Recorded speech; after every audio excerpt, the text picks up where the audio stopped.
Ensonga za Susan Makula tezinnaggwa olw'ensonga nti kino ekyamutuuseeko yabadde takisuubira era n'amaziga gamuyiseemu olw'ensonga nti omukyala ono mutabani we yagenze n'amubuuza ekibuuzo ekitasangikasangika.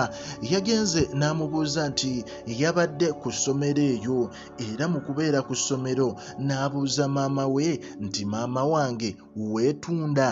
Owulira, n'agamba nti ekintu kino kyamulumye nnyo.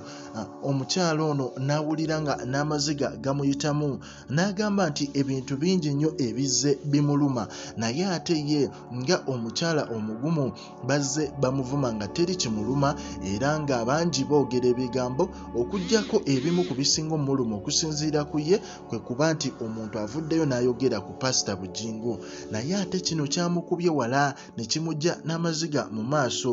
Mutabani we bwe yavuddeyo n'agamba nti he said that he got the information from his friends at school who watched it being said on TV. Owulira, I asked if he believed it.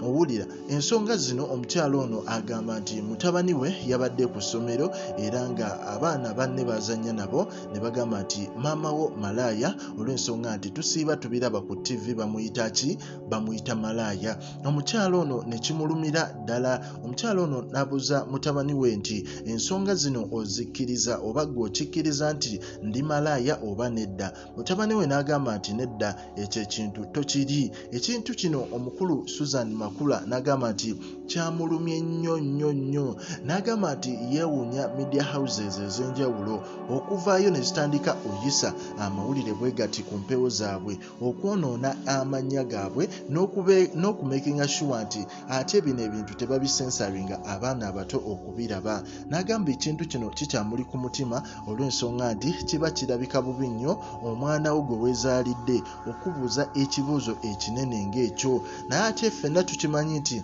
bukyanga omukyalo ono Susan Makula ayingira mu ddya lya Teddy Bugingo, ebintu tebimutambulidde bulungi olw'ensonga nti abantu bazze bamuvuma, abantu bangi ku social media, ebintu bingi bigenda bitambula mu bulamu bwe, bagamba yabba musajja wa munne. Naye nga ffe ku Prejani Media twewaayo okuba nga tukutuusaako updates bwe ziti era nga tugamba likinga, commentinga era osubscribinge.